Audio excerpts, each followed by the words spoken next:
पंचायत समिति की बैठक में कई पदाधिकारी की अनुपस्थित रहने पर स्पष्टीकरण। नमस्कार, आप देख रहे हैं पब्लिक की आवाज। बैसा प्रखंड के कनकई सभागार में शनिवार को पंचायत समिति की बैठक आयोजित की गई। बैठक की अध्यक्षता प्रखंड प्रमुख शमीम अख्तर उर्फ लाल बाबू ने की। बैठक में आवास योजना में सिरसी पंचायत के वार्ड नंबर 9 से 14 में आवास सहायक द्वारा अवैध उगाही का मामला को सदन में सम्मानित सदस्य ने रखा।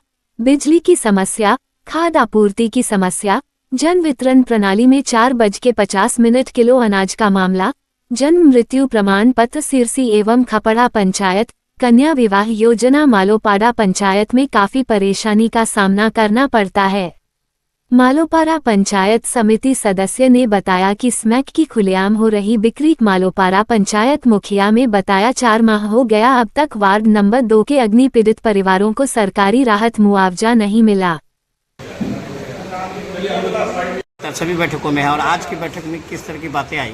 नहीं, मामला पंचायत समिति का जो अपना रूटीन वर्क है, जो सरकारी स्कीम्स चल रही हैं उसी की समीक्षा करनी थी और आज बड़ी लंबी मीटिंग चली है। मेरे दूसरी बार जीत के आने के बाद आज प्रमुख साहब ने, बीडीओ साहब ने, तमाम तर लोगों से मुझको पहली बार मिलने का मौका मिला और इन लोगों का शुक्रगुजार हूँ कि इन लोगों ने तकरीबन 4.5 घंटा 5 घंटा तक मीटिंग चलाई है और एक एक बिंदु पर, चाहे मामला जन वितरण प्रणाली का हो, चाहे मामला म्यूटेशन का मामला हो, बिजली का मामला हो, चाहे प्रधानमंत्री आवास योजना का मसला हो, सब पर विस्तृत तौर पर चर्चा हुई है। खेद का विषय ये हुआ कि यहाँ कई चीज़ें ऐसी आई हैं कि आंगनबाड़ी सुचारू रूप से नहीं चल रही है और दूसरा मामला है कि कोटा का माल लोगों को 4.5 किलो नहीं मिल रहा है। पॉस मशीन से जो पर्ची निकलती है वो पर्ची किसी लाभुक को नहीं दिया जा रहा है, तो जाहिर है कि इसमें मिली भगत है। उस तरह का मामला आया। जो एनिमल हस्बेंड्री डॉक्टर हैं उनके बारे में भी शिकायत आई है कि पूरे इलाके में वो दौरा नहीं कर रही हैं, उसकी भी समीक्षा की गई है। कुछ मामला आया अवैध अतिक्रमण का, अतिक्रमण को हटाने के लिए निर्देश दिया गया है। रौटा बाज़ार में एक सब्जी मंडी कैसे बने और रौटा बाज़ार में यहाँ पर जो सड़क पर ट्रैफिक होती है उसको कैसे किया जाए, यहाँ पर सीओ बीडीओ को जिम्मेदारी दी गई है और मनरेगा के ऑफिसर को कि ये लोग जाकर के साझा तौर पर वो करें। सरकार की अभी जो स्कीम चल रही है, मनरेगा का नाम बदल गया है, उस स्कीम के तहत अभी बाज़ारों की तरक्की होने का काम है। तो मैं लोगों से भी गुजारिश करता हूँ कि यहाँ पर सब्ज़ी खरीदना सबकी ज़रूरत है। सब्ज़ी का बेचारा कारोबारी, उनको कारोबार करने का भी मौका मिलना चाहिए, उनको उचित जगह मिलनी चाहिए, वो जगह भी बनाई जाएगी। यहाँ पर जो बस पड़ाव है, बस पड़ाव के नाम पर अवैध वसूली हो रही है गोया। बस पड़ाव के नाम पर न पैसेंजर्स को कोई सुविधा है, न बस को कहीं पर ठहराव उनका है, तो इसलिए बस पड़ाव भी अलग से बनाया जाए। जो जगह जहाँ बसें रुकती हैं उससे आगे जो शौचालय वगैरह बना हुआ है उसको भी बस पड़ाव की तरफ उसको बनाया जाए, उसके लिए आज फैसला लिया गया। इसी तरह के चंद और फैसले लिए गए हैं कि आंगनबाड़ी के साथ बिजली के पोल और तार का मामला है। हालांकि मैं अभी विधानसभा में सत्र में मैंने सवाल उठाया था कि साहब जर्जर तार और पोल की बड़ी समस्या है। माननीय मंत्री ने मुझे कहा कि जितनी भी समस्या है मुझे लिख करके दे दीजिए।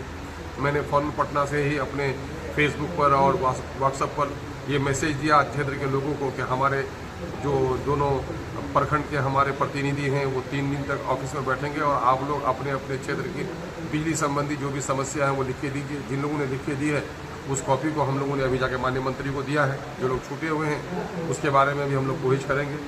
और ये है कि ब्लॉक नया भवन हमारा बनेगा जिसका टेंडर हो गया 9 करोड़ से। और आपको ये बताते भी हमको खुशी हो रही है कि पिछले दिनों से ही आपका जो क्षेत्र रहा है वो कटाव का शिकार रहा है। कभी भी 1.5 करोड़ की योजना नहीं सेंक्शन हुई हमारे क्षेत्र। अभी लगभग मैं समझता हूँ कि मेरे क्षेत्र में 10 करोड़ 15 करोड़ रुपए का योजना सेंक्शन हुई है। और एक ही योजना जो धारा परिवर्तन का है यहाँ पर पठानटोली के पास, तो वहाँ पर तकरीबन 8 करोड़ की योजना हमने सेंक्शन करवाने जा रहा है। तो लगातार हम लोग का प्रयास चल रहा है। ये इससे बड़ी तकलीफ हुई कि जो कन्या क्या प्रोग्राम है भाई, वो